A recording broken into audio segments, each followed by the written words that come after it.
कार्यक्रम को आगे बढ़ाते हुए मैं पहले गुरुकुल की बालिकाओं से अनुरोध करूंगा कि वो एक भजन प्रस्तुत करें।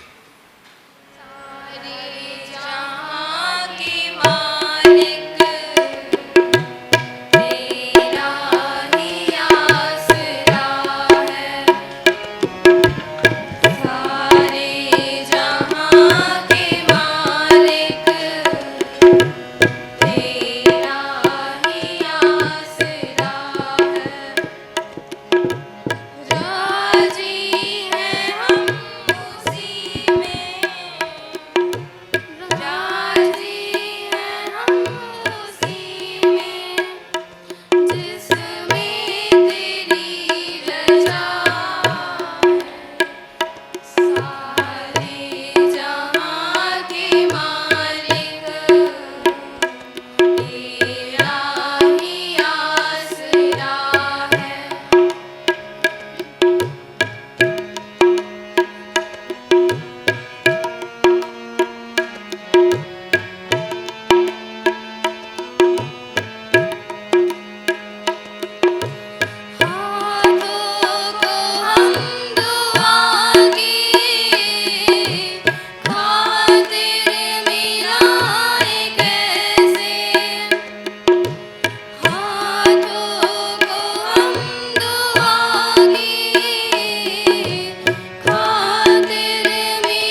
सारे जहाँ के मालिक तेरा ही है आसरा। गुरुकुल की ब्रह्मचारियों का बहुत बहुत धन्यवाद। अब मैं आरएस स्कूल के अध्यापक गण से अनुरोध करूँगा कि वो स्वामी दयानंद जी के ऊपर एक भजन प्रस्तुत करें।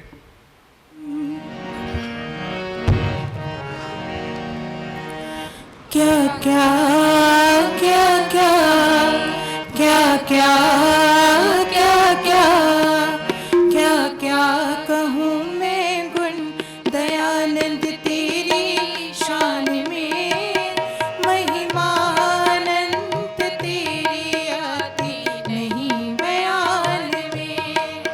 क्या क्या क्या क्या क्या क्या कहूँ मैं गुण दयानंद तेरी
पथ दिखाकर जीवों को बचा लिया, जीवों को बचा लिया। वेदों का पथ दिखाकर जीवों को बचा लिया, जीवों को बचा लिया। आते थे जीव ठोकर वरना ज्ञान में, महिमा अनंत तेरी आती नहीं बयान में, महिमा अनंत तेरी आती नहीं बयान में। क्या क्या क्या क्या क्या क्या कहूँ मैं गुण दयानंद तेरी शान में, महिमा अनंत तेरी आती नहीं बयान में, महिमा अनंत तेरी आती नहीं बयान में, महिमा अनंत तेरी आती नहीं बयान में। आरएस के अध्यापकगण का बहुत बहुत धन्यवाद। दयानंद जी के हमारे ऊपर इतने उपकार हैं, अगर हम उसकी लिस्ट बनाने लगें तो आज के कार्यक्रम का सारा समय ही बीत जाएगा। जैसा कि आप सबको विदित है, हम तीन दिवसीय श्रवणी पर्व मना रहे हैं। श्रवण का अर्थ सुनना है, वेद के ज्ञान को सुनना। इस संबंध में हमारा सौभाग्य है कि हमारे साथ पास आज आर्य जगत के प्रसिद्ध आप बैठे प्रसिद्ध वक्ता पुनीत जी पधारे हैं। मैं जग्गा साहब से अनुरोध करूंगा कि उनको आदर सहित मंच पर लाएं।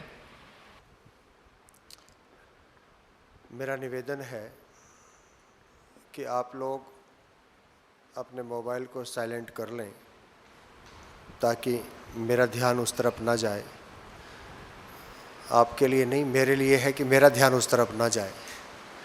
और सीधे बैठ करके एक बार गहरा श्वास लेकर बड़ी श्रद्धा और भक्ति की भावना के साथ प्रभु के ओम नाम का उच्चारण करें, एक बार मिल करके।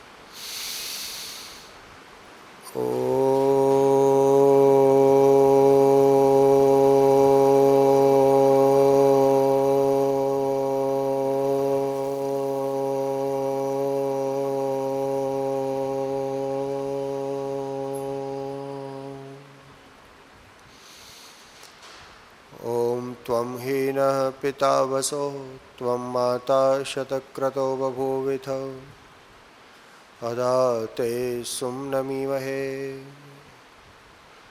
ॐ नमो ब्रह्मणे नमस्ते वायो त्वमेव प्रत्यक्षं ब्रह्मासि त्वामेव प्रत्यक्षं ब्रह्म वदिष्यामि ऋतं वदिष्यामि सत्यं वदिष्यामि तन्मां भवतु तद्वक्तारं भवतु अवतु मां भवतु वक्तारम्। तू ही आत्मज्ञान बलदाता सुयस विज्ञ जन गाते हैं, तेरी चरण शरण में आकर भवसागर तर जाते हैं। तुझको ही जपना जीवन है, मरण तुझे बिसराने में। मेरी सारी शक्ति लगे प्रभु तुझसे लगन लगाने में, मेरी सारी शक्ति लगे प्रभु तुझसे लगन लगाने में। ओम शांति शांति शांति। आर्य समाज मॉडल टाउन लुधियाना के सुंदर भवन में उपस्थित धर्माभिलाषी भद्र पुरुषों, वंदनीय मातृशक्ति, समाज राष्ट्र धर्म का भविष्य, प्यारी बेटियों, समाज के सम्माननीय धर्माचार्य जी पंडित राजेंद्र जी शास्त्री, समाज के माननीय पदाधिकारीगण और जिनके कुशल नेतृत्व में ये समाज गतिमान है, ऐसे समाज के यशस्वी प्रधान श्री आदरणीय राकेश आर्य जी, बड़ी हर्ष और प्रसन्नता का विषय है कि समाज में प्रतिवर्ष होने वाला जो श्रावणी का पर्व है वो इस वर्ष भी उसी परंपरा, उसी धूमधाम, उसी उत्साह, उसी उल्लास के साथ मनाया जा रहा है। आप सब अपने अपने विद्यालयों से पधारे हैं। बड़ी सुंदर तैयारी आर्य स्कूल की सम्मान्य शिक्षिकाओं के द्वारा की और बड़ा सुंदर गीत ऋषि दयानंद जी का सुनाया गया।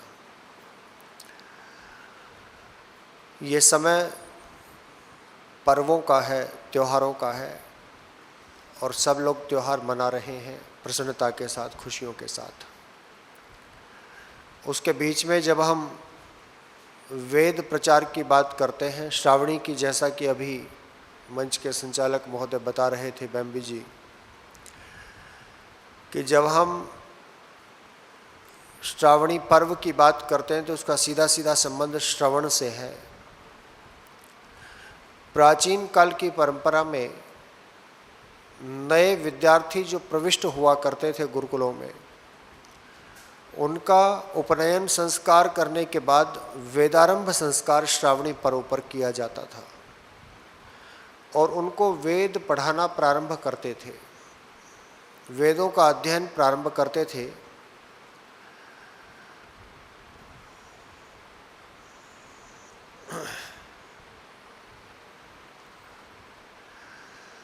आज भी आर्य समाज ने इस परंपरा को जीवित रखा हुआ है। मैंने विचार किया कि कौन से वेद मंत्रों का मैं व्याख्यान करूं, कौन से वेद मंत्रों के बारे में बताऊं। तो जैसा कि मेरी परंपरा है, मैं उन्हीं मंत्रों को लेता हूं जिनका थोड़ा बहुत ज्ञान आपको भी हो। और जब हम यज्ञ करते हैं तो यज्ञ करते समय 4 मंत्रों के द्वारा हम पवमान आहुतियां प्रदान करते हैं। पवमान आहुतियां बोलते हैं उनको। उन 4 मंत्रों पर विचार व्यक्त करने का मेरा मन किया कि पवमान आहुतियों के बारे में कुछ चर्चा की जाए, क्योंकि इन मंत्रों की मैंने व्याख्या अभी तक लुधियाना में नहीं की है। उसका पहला मंत्र है अग्न आयुंसी पवस आसुवोर्ज मिशम चनः आरे बाधस्व दुच्छुनाम। बहुत छोटा सा मंत्र है। ये मंत्र ऋग्वेद में भी आया है और यजुर्वेद में भी आया है। आहुतियों में जो डाला जाता है वो मुख्य रूप से यजुर्वेद का मंत्र है। इसके 3 पार्ट हैं, इसके 3 हिस्से हैं। पहला है अग्न आयुंसी पवसे। नमस्ते। पहला हिस्सा है अग्न आयुंसी पवसे। दूसरा है आसुव ऊर्ज विषम चनः और तीसरा है आरे बाधस्व दुच्छुनाम। ये 3 हिस्से हैं।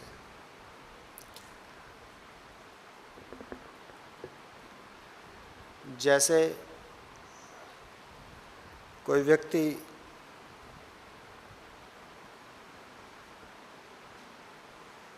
हवलदार हो तो उनकी धर्मपत्नी को हवलदार नहीं बोलते। कोई व्यक्ति इंस्पेक्टर हो तो उनकी धर्मपत्नी को इंस्पेक्टर नहीं बोलते हैं।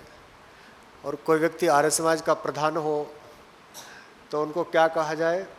प्रधान नहीं कहा जाए। बहन जी का स्वागत है बहुत बहुत। अब आप सामने बैठा करो, वहाँ मत बैठा करो, यहाँ, ताकि आपका जो है शुभकामनाएं बनी रहें मंच की तरफ। बहुत ही सुंदर। तो मैं कह रहा था कि 3 हिस्से इस मंत्र के हैं, वेद मंत्र के। पहला है अग्न आयुंसी पवसे।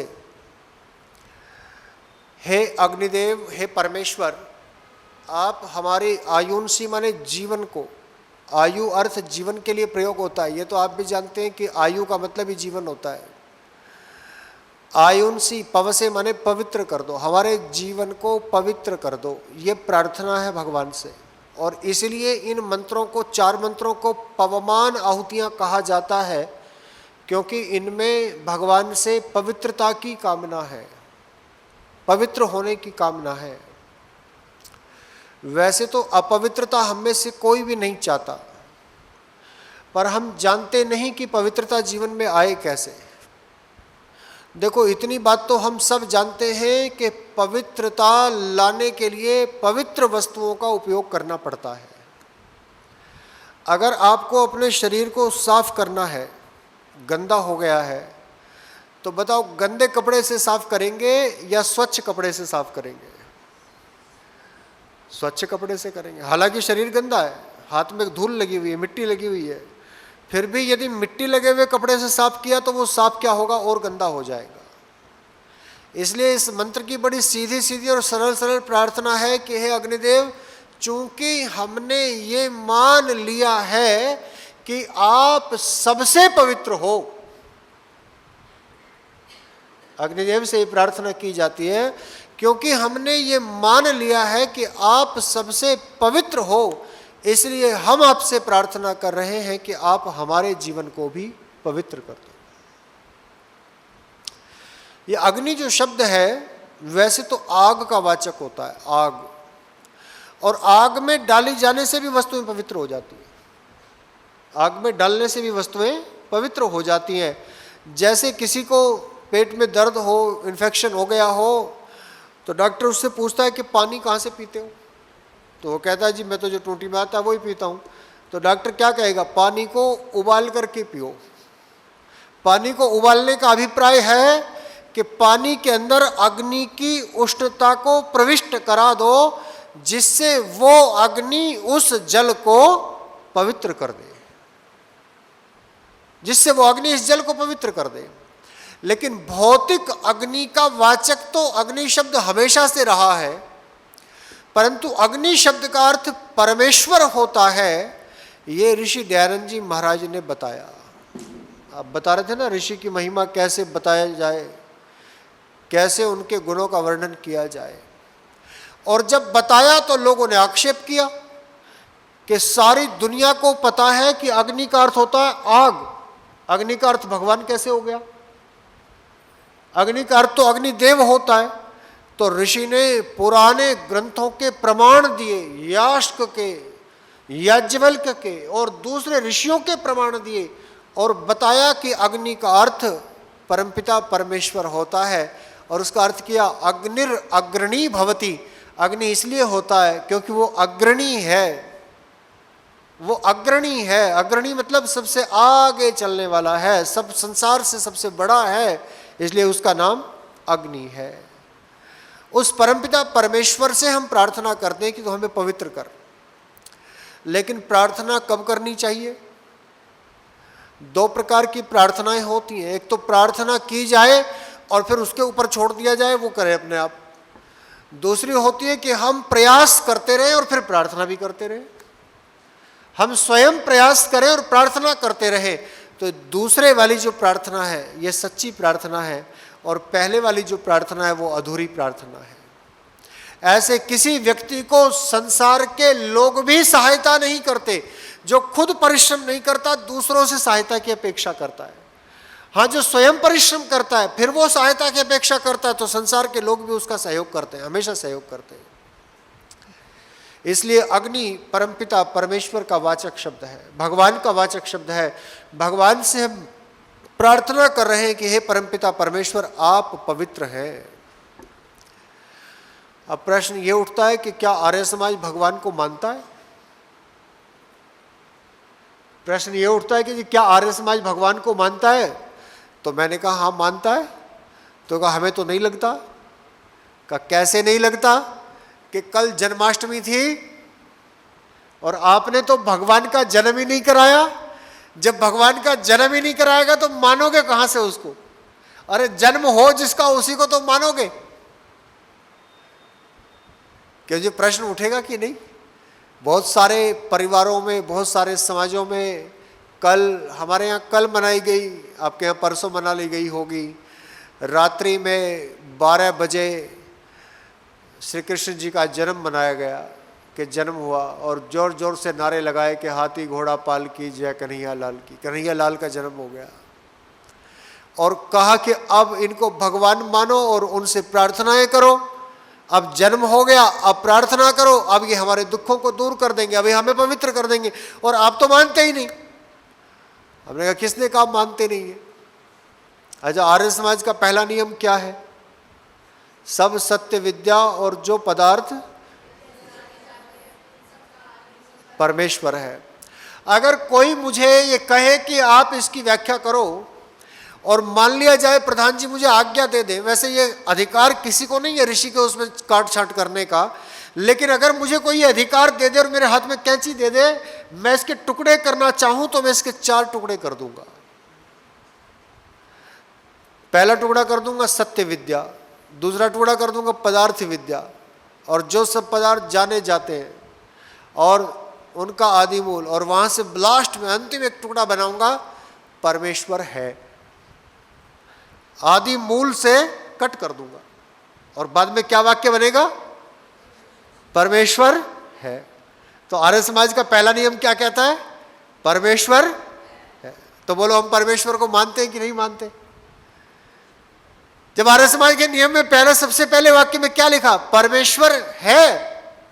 कौन है, कैसा है, क्या करता है, ये सब बातें आ गई पहले 2 नियमों में। कौन है, कैसा है, क्या करता है, कहाँ रहता है, क्या उसकी रूप है, ये सब बातें आ गई। परमेश्वर है। ऐसे ही दूसरे नियम को लो और दूसरे नियम के भी cut cut cut cut cut cut cut cut करो, काट पीट करो दूसरे नियम में, तो अंतिम जो वाक्य बनेगा वो क्या बनेगा? उसी की उपासना करनी योग्य है, या उसी की उपासना करनी चाहिए। इस बेटी ने बोला परमेश्वर है और उसी की उपासना करनी चाहिए। अब जब परमेश्वर है तो कितने होंगे परमेश्वर? ऐसा तो नहीं हो सकता कि बहुत सारे परमेश्वर हो जाएं। बहुत सारे परमेश्वर होते तो बहुत सारे तरीके के मनुष्य भी होते इस संसार में। बहुत सारे तरीकों का मतलब उनके नाक किसी की इधर होती, किसी की इधर होती, किसी की यहां होती, किसी की वहां होती, और कोई अपनी नाक को जेब में लेकर के घूमता, जब जरूरत हो तब लगा लो और जब जरूरत ना हो तब अंदर रख लो। बहुत सारे परमेश्वर होते तो कान उन्हीं को देते जिनको चश्मे लगाने की जरूरत है, जिनकी आंखें कमजोर बनाई है, क्योंकि कान की जरूरत तो उसी के लिए, चश्मा रखने के लिए। बाकी सुनने सुनाने के लिए तो एक यहां पर बना देते हैं, ऐसे जैसे वो शिव जी के यहां पर बना हुआ है एक, वो ऐसे बना देते, उससे आवाज आती रहती, सामने से सीधी सीधी डायरेक्ट आवाज आती, और यहां से दिमाग के अंदर सीधी घुसती, यहां से अब ऐसे ऐसे घूम घूम के जाती है अंदर। तो बहुत सारे परमेश्वर होते तो दुनिया बहुत तरह की दिखाई पड़ती, लेकिन चूंकि ये संसार एक ही तरह का है, संसार के सारे नियम एक तरह के हैं, संसार की सारी व्यवस्थाएं एक तरह की हैं, संसार के किसी भी एक नियम को संसार के किसी भी भाग में यदि कोई व्यक्ति जान ले तो सारे संसार पर उस नियम को अप्लाई किया जा सकता है। इससे पता लगता है कि संसार में परमेश्वर एक है, भगवान एक है। स एक एव, वेद कहता वो एक ही है। तो कहा ये इतने सारे नाम क्यों हैं? तो कहा इतने सारे नाम उसके गुणों के कारण से है, उसके गुणों के कारण से है। उसके बहुत सारे गुण हैं, बहुत सारे गुण हैं, इस कारण से उसके बहुत सारे नाम हैं। ये गुण क्या होते हैं? चलो आओ इस पर थोड़ी सी चर्चा कर लें। जैसे दूसरा नियम है, ईश्वर सच्चिदानंद स्वरूप, निराकार, सर्वशक्तिमान, न्यायकारी, दयालु, जन्मानंद, निर्विकार, अजर अमर, नित्य पवित्र और सृष्टि करता है। अब मैं पहले एक सांस में बोल लेता था, अब नहीं बोलता एक सांस में, अब इतनी ज्यादा सांस नहीं रही मेरे अंदर। तो ये सारे परमेश्वर के गुण बताए ऋषि दयानंद जी ने। इसमें 2 तरह के गुण हैं। उसने कहा, किसी ने पूछा कि परमेश्वर की उपासना किस रूप में करनी चाहिए? हमने कहा सगुण रूप में और निर्गुण रूप में 2 प्रकार से परमेश्वर की उपासना करनी चाहिए। उसने कहा यही तो हम भी कह रहे हैं, आप आर्य समाजी हो कि हमारी बात मानते नहीं, हम भी तो यही कह रहे हैं कि परमेश्वर की उपासना सगुण रूप में करनी चाहिए और निर्गुण रूप में करनी चाहिए। तो मैंने कहा फिर भेद कहाँ है, मतभेद कहाँ है? उसने कहा देखो, जो राम के रूप में पूजते हैं, जो कृष्ण के रूप में पूजते हैं, जो गणेश जी के रूप में पूजते हैं, जो हनुमान जी के रूप में पूजते हैं, ये सगुण उपासना, और जो निराकार के रूप में पूजते हैं जिसका कोई आकार नहीं, वो निर्गुण उपासना।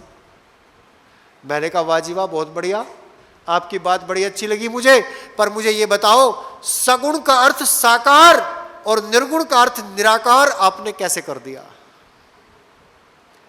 गुण का मतलब क्या होता है?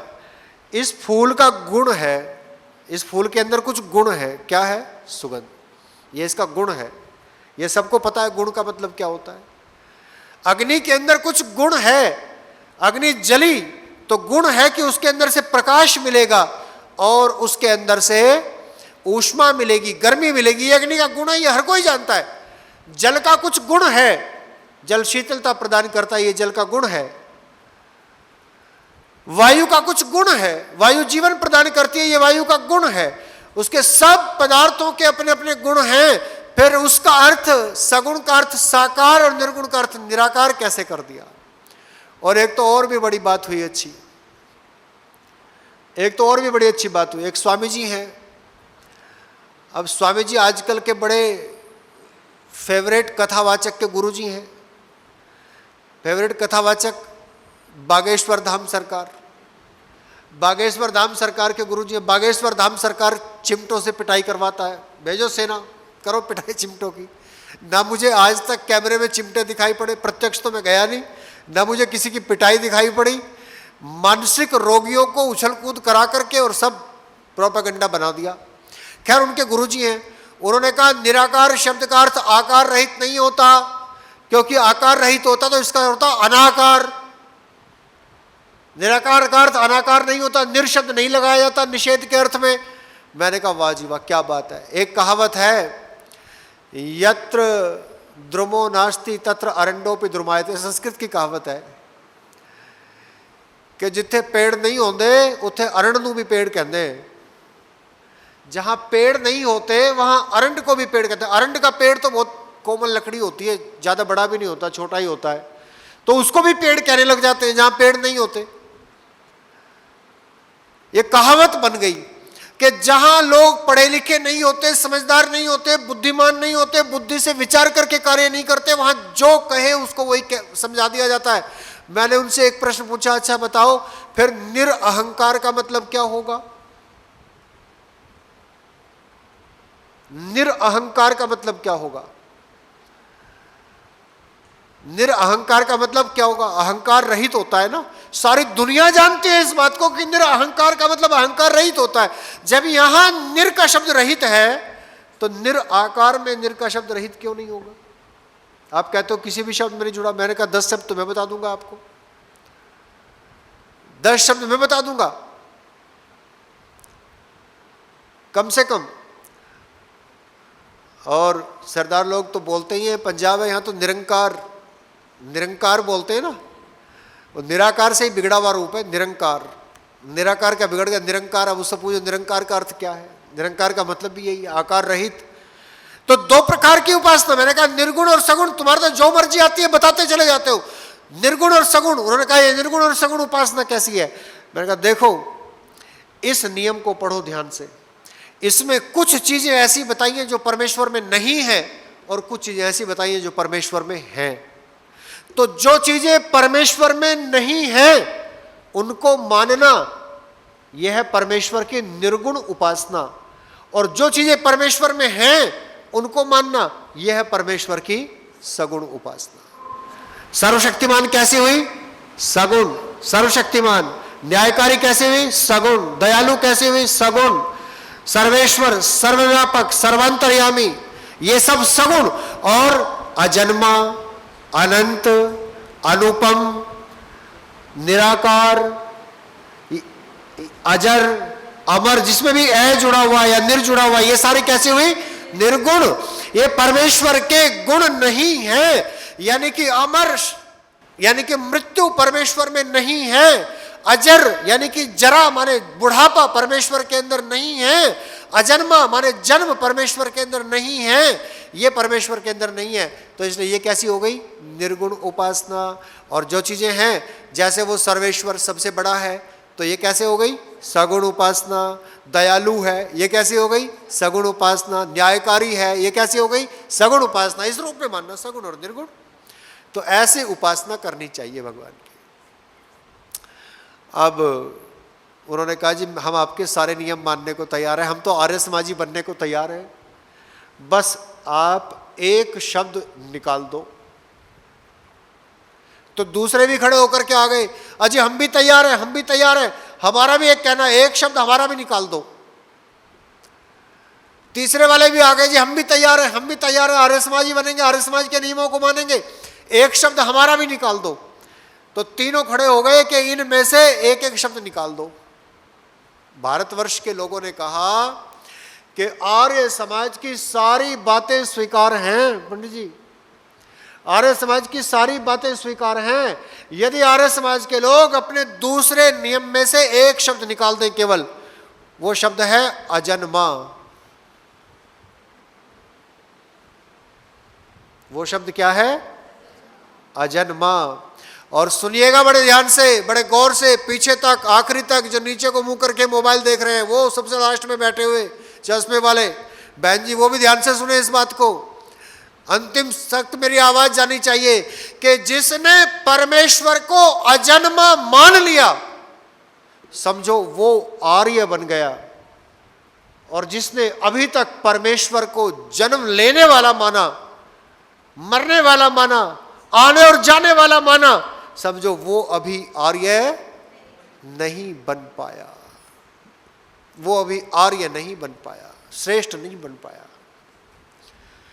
ये एक शब्द के ऊपर कह रहा हूं मैं, एक शब्द, यदि इस एक शब्द पर आपने फेथ कर लिया, इस एक शब्द पर आपने बिलीव कर लिया, यदि एक शब्द पर आपका दृढ़ विश्वास हो गया कि परमेश्वर न जन्म लेता न मरता। क्यों?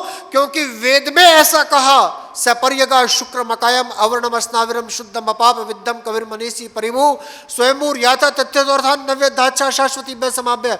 अर्थात वो नस नाड़ियों के बंधन में कभी नहीं आता, वो कभी गर्भ के बंधन में नहीं आता, वो कभी बालक, जवान, बूढ़ा और नष्ट नहीं होता, वो कभी छोटा, कभी बड़ा, कभी अज्ञानी, कभी ज्ञानी नहीं होता, वो एक जैसा रहता है, क्योंकि वो अजन्मा है। तो पीछे से हमारे मुस्लिम भाई आ गए, उन्होंने कहा जी हम स्वीकार करते हैं, हम तैयार हैं, हम तैयार हैं अजन्मा मानने के लिए। हम कहते हैं खुदा का कभी जन्म नहीं होता, ना कभी खुदा मरता, हम इसके लिए तैयार हैं, बस आप एक शब्द करो। और पिछले वाले बोल पड़े, ईसाई लोग कहने लगे जी हम भी तैयार हैं, हम भी इनके साथ हैं, हम भी एक ही बात कहते हैं कि आप एक शब्द बदल दो बस। कहा कौन सा शब्द बदल दो? कि ये न्यायकारी शब्द बदल दो, न्यायकारी। हमने कहा क्यों? कि न्याय तो करता है, पर वो न्याय ऐसे नहीं करता जैसे आप कहते हो। फिर कैसे करता है? न्याय ऐसे करता है कि जब कयामत होगी, कयामत के रोज एक नहर के पुल पर खुदा बैठेंगे और खुदा के पास मोहम्मद बैठेगा या ईसा बैठेगा और लोग लाए जाएंगे, उनकी आत्मा एक एक करके बुलाई जाएगी, हाजिर हो पुनीत कुमार, हाजिर हो। और जैसे ही लेकर के आया जाएगा, फिर तराजू रखी होगी सामने खुदा के, तराजू में उसको रखेगा और एक तरफ उसके पाप और पुण्य को रखेगा। जिस तरफ पलड़ा भारी होगा, एक तरफ पाप एक तरफ पुण्य, तो अगर पाप का पलड़ा भारी होगा, पाप ज्यादा होंगे तो दोजख में भेज देगा, और पुण्य ज्यादा होंगे तो जन्नत में भेज देगा। लेकिन फिर क्या? लेकिन अगर पाप ज्यादा भी हैं तो भी यदि मोहम्मद ने यह कह दिया कि ये मुझ पर यकीन करने वाला है, ये मेरा बंदा है, ये सिफारिश हो गई, तो एनू कुछ ना कहो, एनू छड़ दो, तो चाहे किन्ने भी पाप कितने होवे, ओनू तो जन्नत मिलनी ही मिलनी है।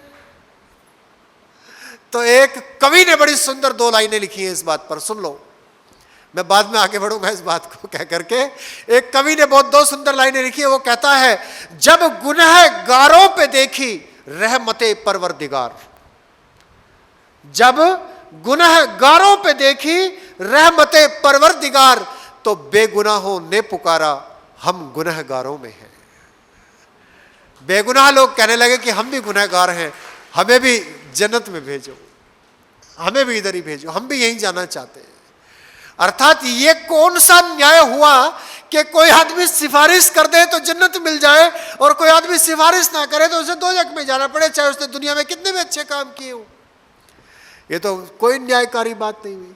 तो हमने कहा हम तुम्हारे न्यायकारी करने के तरीके को नहीं मानते, हम उसी को न्यायकारी मानेंगे जो हमारे वेदों में, जो हमारे शास्त्रों में, जो हमारे ऋषियों ने कहा, जो हमारे महापुरुषों ने बताया, और जो ऋषिवर देव दयानंद जी महाराज ने बताया कि अच्छे कर्म करोगे तो जितने करते जाओगे उनका अच्छा फल मिलता जाएगा, और बुरे कर्म करोगे, चाहे निक्के भी करो चाहे थोड़े भी करो, तो उनका फल भी बुरा भोगना ही पड़ेगा।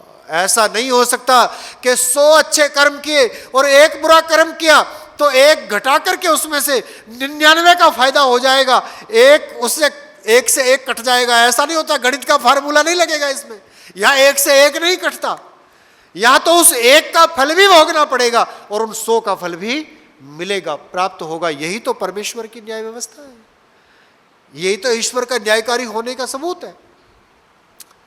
तो इसलिए सगुण और निर्गुण उपासना करते हुए उसको न्यायकारी, दयालु, सर्वशक्तिमान, सच्चिदानंद स्वरूप मानते हुए और उसको निर्गुण अर्थात निराकार, अजन्मा, अनंत, अनुपम, अजर, अमर, अभय आदि मानते हुए उस परमेश्वर की उपासना करनी चाहिए, उसको स्मरण करना चाहिए, उसको याद करना चाहिए, उसको हर वेले, हर क्षण, हर समय अपने आसपास अनुभव करना चाहिए।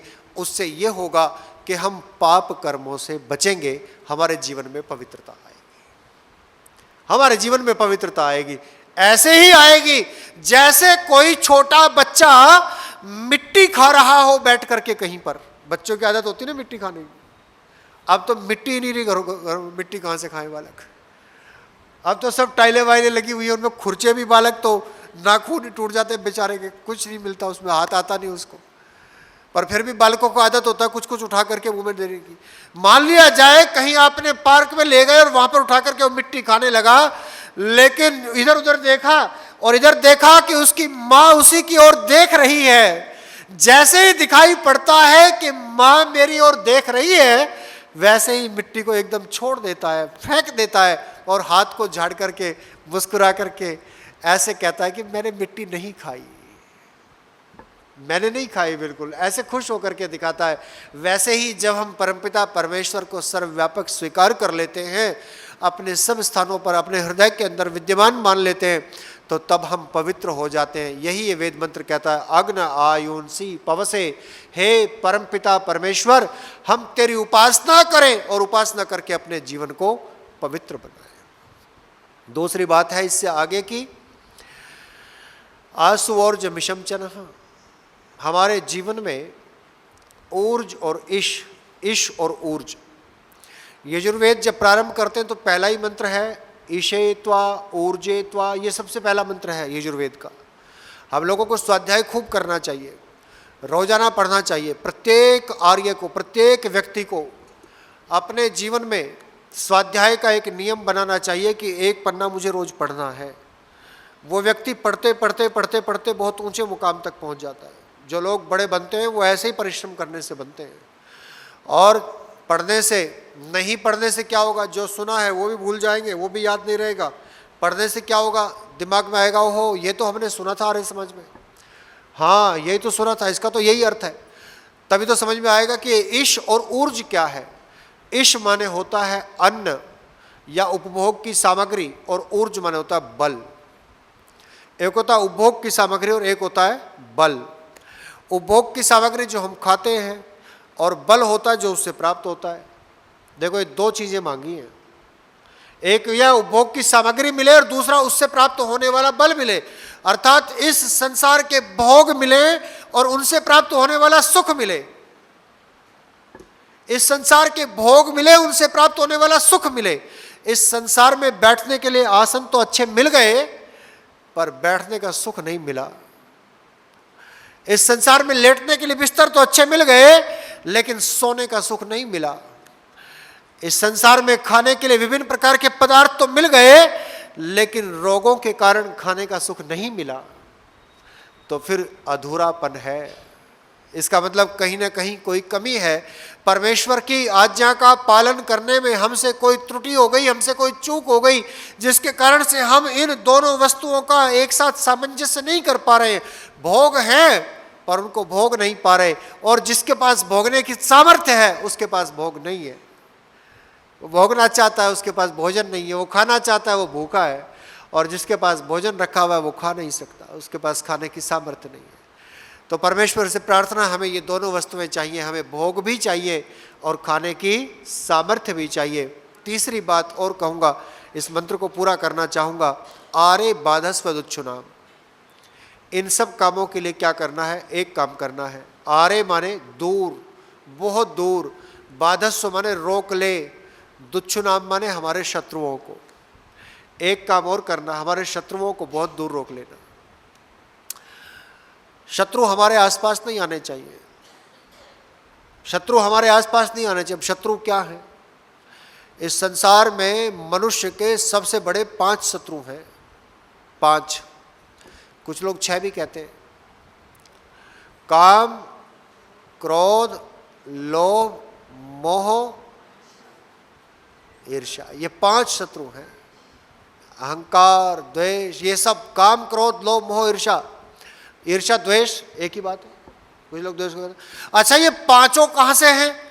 इन 5 का पिता कौन है? इन 5 की माता कौन है? इस संसार में मनुष्य के जीवन के जो शत्रु बताए हैं, जो उसके भीतर बैठ करके उसको डराते रहते हैं, उसको तड़पाते रहते हैं, उसको दुखी करते रहते हैं, उसको परेशान करते रहते हैं, इन सारे शत्रुओं का माता और पिता योग दर्शन ने एक ही बताया है। माँ तो है अविद्या और पिता है अहंकार। माँ तो है अविद्या और पिता है अहंकार। या यूं समझ लो, अविद्या से अहंकार और अहंकार से फिर ये बाकी सब पैदा होते हैं। आप दोनों में से किसी एक चीज को रोक लो। अविद्या को रोक लो, अविद्या को रोक लो। अविद्या का मतलब जो विद्या नहीं है उसका नाम अविद्या। अविद्या का मतलब जो सत्य नहीं है असत्य। अविद्या का मतलब जो सही नहीं है गलत। अविद्या का मतलब जो ठीक नहीं है, वो सब अविद्या। वो सब अविद्या। जिसको हम सही नहीं मानते वो अविद्या नहीं, जो संसार में सही नहीं है वो अविद्या। हमारे मानने से नहीं, जो नहीं है वो अविद्या। सत्य और असत्य का ज्ञान होना बहुत आवश्यक है। इसके लिए कुल मिलाकर के बात यही है। एक बात अगर इसमें कहूँ मैं, आरे बाधस्व दुच्छुनाम, हमारे शत्रुओं को उधर रोक लो। इसका अभिप्राय है हम लोगों को सत्य और असत्य का ज्ञान प्राप्त करने के लिए प्रयत्न करना चाहिए। जब हम सत्य का ज्ञान प्राप्त करेंगे और असत्य का भी ज्ञान प्राप्त करेंगे, तब हम सत्य को ग्रहण कर लेंगे और असत्य को छोड़ देंगे। जब असत्य को छोड़ देंगे, सत्य को ग्रहण कर लेंगे, तब हम विद्या को ग्रहण करेंगे और अविद्या को छोड़ेंगे। तब समझ में आएगी बात, तब ये सारे शत्रु दूर हो जाएंगे। योगीराज श्री कृष्ण जी ने गीता में यही बताया है कि जब व्यक्ति के अंदर अहम होता है, अहम तत्व प्रबल होता है, अहम, अहंकार, तो तब वो क्या करता है? अहंकार में जो चीज़ें उसके अहंकार को अच्छी लगती हैं उनसे उसका राग होता है, और जो चीज़ें उसके अहंकार को अच्छी नहीं लगती उनसे उनका द्वेष होता है। मैं एक घटना के द्वारा इस बात को समझाया करता हूँ। पहले भी आपने मुझसे ये सुनी होगी कि जब हम बाहर निकले रेलवे स्टेशन जाने के लिए और हमें टैक्सी करनी थी, हमने उसमें ऐप में डाला, वो ओला में या ऊबर में, यहाँ भी चलता होगा ओला ऊबर, दिल्ली चंडीगढ़ वगैरह में तो चलता ही है। यहाँ मैंने कभी आजमाया नहीं, क्योंकि यहाँ तो मुझे मौका ही नहीं मिलता। यहाँ तो कोई या लेके आ जाता है या छोड़ के आ जाता है, तो यहाँ कभी ऐसा मौका ही नहीं मिला, या मैं खुद अपनी गाड़ी से आ जाता हूँ। उसमें हमने डाला कि हमें यहाँ से रेलवे स्टेशन जाना है, हम थोड़ा लेट हो गए थे घर से निकलने में, और डाला, और डालने के बाद वो गोल चक्कर घूमता रहा, उसमें सर्चिंग घूमती रही उसमें कि देख रहे हैं आपके आसपास कौन सी गाड़ी है। पता चला आसपास कोई गाड़ी नहीं है, उसमें पता लगा 10 मिनट के बाद गाड़ी मिलेगी। ओ माय गॉड, अब हमने डाल तो दिया उसमें, अब और कुछ दिखाई नहीं पड़ रहा। अब हम बाहर भी देख रहे हैं कोई ऑटो ही मिल जाए, बाहर देख रहे हैं कोई ई रिक्शा मिल जाए, बैटरी रिक्शा जिसको बोलते हैं, कोई और मिल जाए, कोई मोटरसाइकिल वाला ही हमें रास्ता दे दे, वहाँ तक छोड़ आए। हम परेशान हैं, व्याकुल हैं, और 10 मिनट बीतते बीतते जब तक वो आई, 10 के भी 12 कर दिए उसने, 10 मिनट के भी 12 मिनट कर दिए। हम बैठते हैं उस गाड़ी में, और बैठ करके, हालांकि उस ड्राइवर को तो ये नहीं पता था कि हमें रेलवे स्टेशन जाना है, या हम लेट हो रहे हैं, या हमारी ट्रेन छूट रही है, उससे तो हमारा कोई संबंध नहीं था। वो तो हमारे उसमें बुक करने से बल्कि दौड़ता हुआ आया, प्रयत्न करता हुआ आया, लेकिन हमें उस पर क्रोध आएगा, हमें उस पर गुस्सा आएगा, हमें ओला के ऊपर भी गुस्सा आएगा, हमें ऐप के ऊपर भी गुस्सा आएगा, क्या सर्विस है इसकी। इसलिए तो लोग कहते हैं भारतवर्ष बेकार है, यहाँ से निकलो बाहर जाओ, वहाँ देखो वहाँ कैसी सर्विस है, वहाँ देखो कैसी वो है, वहाँ देखो घर से बाहर कदम रखा और तुरंत टैक्सी उपस्थित है, कोई किराया ज़्यादा लेते, ये नहीं करते वो नहीं करते, हम झल्ला जाएंगे। और इसका दूसरा सोच करके देखो, हम लेट हो रहे हैं, हम घर से बाहर निकले, हमने वो मोबाइल निकाला ओला बुक करने के लिए, तब सामने से एक टैक्सी वाला आ गया और उसने कुछ पूछा, बाबूजी कहीं जाओगे? हमने कहा रेलवे स्टेशन जाएंगे, लेट हो रहे हैं। उसने कहा बैठो, और सही किराया बताया, हम तुरंत बैठ गए, रेलवे स्टेशन पहुंच गए। 5 मिनट पहले उसने उतार दिया रेल के जाने से पहले। हम क्या होंगे, बड़े खुश होंगे। उस टैक्सी वाले को भी पता नहीं था कि हमें रेलवे स्टेशन जाना है, वो हमारे लिए नहीं आ रहा था, वो तो अपने रूटीन में आ रहा था, वो तो अपने स्वभाव में आ रहा था, लेकिन हमारे कार्य में सहयोगी बन गया तो हमें उससे प्रेम हो गया, हम उसको 50 रुपये फालतू दे देंगे। और वो हमारे कार्य में सहयोगी नहीं था, हमारे कार्य में व्यवधान हो गया उसके कारण, तो हमें उस पर क्रोध आएगा। हम सोचेंगे इसको पैसे ही ना दे तो अच्छा है, इसको तो झल्ला करके गुस्सा और करेंगे उसके ऊपर, और जैसे तैसे करके हम वापस आएंगे। ठीक यही स्थिति हमारी समाज में होती है, घर परिवार में होती है। अब घर में हम आए हैं, बड़े थके मांदे आए हैं, स्कूल में पढ़ा करके आए हैं, और स्कूल में पढ़ा के आते ही घर में आते ही अगर घर पे माताजी ने चाय बना करके रखी है और आते ही बहू रानी से ये पूछ लिया कि बेटा आज तो लेट हो गए, मैं तो इंतजार कर रही थी, तुम्हारा चाय भी ठंडी होने लग रही है चाय पीने के लिए, मैंने सोचा जब ये आ जाएगी तभी उसके साथ ही चाय पीऊँगी, तो चाय बस तैयार है, तुम हाथ मुँह धो और चाय पीते हैं। अगर ऐसा कह दिया तो क्या आनंद आता है, सासू माँ देवी जैसी दिखने लगती है, भगवान का रूप प्रतीत होने लगती है, ऐसा मन करता है कि थाल हो तो कहीं आरती उतार ले इसकी। और इसका उल्टा हो गया, अगर आप स्कूल से आए हो पढ़ा करके, गला सूख रहा है, पैर खड़े खड़े पढ़ाना पड़ता है, पब्लिक स्कूलों में तो बैठने को कुर्सी तक नहीं मिलती, तो वहाँ खड़े खड़े पढ़ा करके पैरों में झंझनाहट हो रही है, और आप आए और सासू माँ बैठी है, साथ में 2 उनकी सहेलियां वृद्ध माताएं और बैठी है अड़ोस पड़ोस की, और वो कह रहे बहुत देर से तुम्हारा इंतजार कर रहे हैं, आज इतनी लेट कहाँ लगा दी, रोज तो 4 बजे तक आ जाते हो, आज 4:30 बजा दिए, पता लग गया था क्या कि हम लोग आए हुए चाय पीने के लिए, चलो जल्दी से फटाफट पहले चाय बना दो, बाद में हाथ मुंह धोना। तो ऐसा लगता है कि सासू माँ को सीरिया और इराक की लड़ाई में भिजवा दें वहीं पे एक आध शत्रु के काम तो आएगी, ऐसा काम लगता है। ना तो सासू वो पहले वाली अच्छी है, ना ये दूसरे वाली खराब है, दोनों अपने परिवार में ठीक हैं, अपने बच्चों की सहायता करते भी हैं सब, और उनसे सहायता लेते भी हैं, ये तो हमेशा ही होता है। लेकिन हमारे अहंकार को, हमारी अविद्या को, हमारे अस्तित्व को, चूंकि वो फुलफिल कर रहा है, वो पहले वाला हमें पूर्णता दे रहा है, वो पहले वाला हमें संतुष्टि दे रहा है, इसलिए वो अच्छा लग रहा है, और दूसरे वाला चूंकि नहीं कर रहा, वो कहीं ना कहीं हमें ठेस पहुंचा रहा है, तो वो हमें अच्छा नहीं लग रहा। बस इसी फीते से संसार को नाप लेना और फिर कहना आरे बाधस्व दुच्छुनाम, ये जो मेरे भीतर मेरे शत्रु बैठे हुए हैं, राग द्वेष अभिनिवेश लोभ मोह क्रोध ईर्ष्या अहंकार, कितने सारे नाम मैं गिनाता जाऊं सारे गिन जाएंगे, सब अंदर ही बैठे हैं, बाहर कुछ नहीं है, बाहर कोई शत्रु नहीं है। बाहर तो किसी से मतभेद हो सकते हैं हमारे, वो शत्रु नहीं होता। बाहर तो ऐसे ही हो भी जाते हैं, फिर मिल भी जाते हैं, फिर टूट भी जाते हैं, जुड़ भी जाते हैं, बाहर तो चलता रहता है, ऐसा राजी खुशी होती रहती है, ये तो बाहर के संसार में। असली तो हमारे दोष हमारे भीतर हैं, जब तक हम इनको नहीं रोकते तब तक हम पवित्रता को प्राप्त नहीं कर सकते। इसलिए इस मंत्र को दोबारा फिर प्रार्थना के रूप में बता दूं, ये मंत्र बड़ा सुंदर है। और कल आपके पास में यज्ञ की किताबें होंगी, तो आप यज्ञ की किताबों में पावमान आहुतियाँ ढूंढना, ये 4 आहुतियाँ। जब विशेष यज्ञ होता है तो उसमें जो पूर्णाहुति प्रकरण है, उसमें अग्नये स्वाहा सोमाय स्वाहा प्रजापते स्वाहा इंद्राय स्वाहा, उनके बाद फिर 4 आहुति होती है, भूरग्नये स्वाहा भूर्वाय स्वाहा स्वरादित्याय स्वाहा भूर्भस्वरग्निवायुवादित्य स्वाहा। उनके बाद फिर यदस्य कर्मणों की आहुति है, सुष्टकृत आहुति जिसको बोलते हैं, मीठे से डालते हैं, उसके बाद एक प्रजापत्य आहुति है, और उसके बाद ये 4 आहुति हैं। इन 4 आहुतियों में से मैंने पहले मंत्र की व्याख्या की है, अग्न आयुंसी पवस, हे परमेश्वर हमारे जीवन को पवित्र कर दो, ईशम ऊर्जम चनः आसुव, अर्थात हमें भोग और उनको भोगने की शक्ति, ये दोनों प्रदान करो, ऐसी प्रेरणा दो जिससे हम स्वस्थ रहें, जीवन को अच्छा बनाएं। और तीसरी बात कही, आरे बाधस्वदुच्छुनाम, हमारे जीवन के इन शत्रुओं को दूर रोक दो। जब हम ईश्वर की उपासना करते हैं तो हमें ये तीनों चीज़ें प्राप्त होती हैं, पवित्रता भी मिलती है, शक्ति भी मिलती है और निर्भयता अर्थात शत्रुओं से रहित जीवन भी मिलता है। आओ हम सब परमेश्वर की उपासना करें।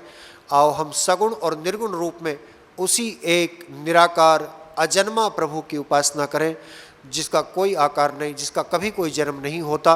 उस प्रभु के समीप आएँ, उसी से अपने हृदय की प्रार्थनाएं निवेदन करें। ओम शांति शांति शांति। ओम। आचार्य जी का बहुत बहुत धन्यवाद। बहुत ही सरल और रोचक ढंग से पहले पावमानी मंत्र की व्याख्या करी।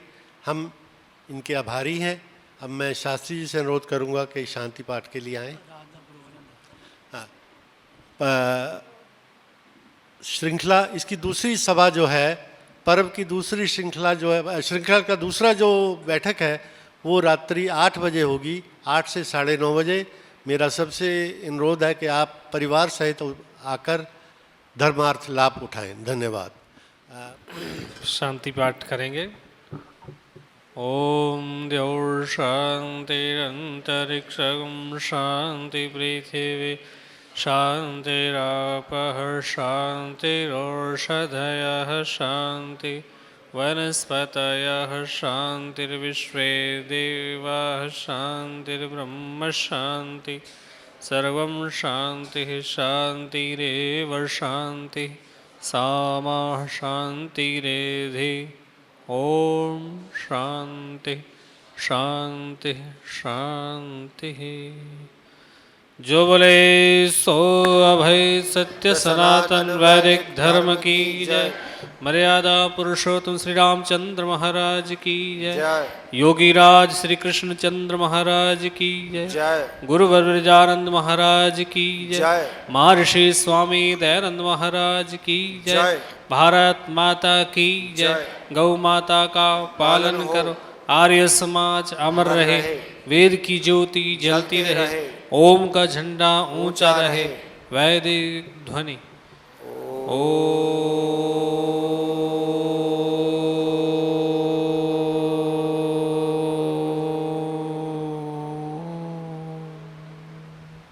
वैदिक अभिवादन सभी को सादर नमस्ते।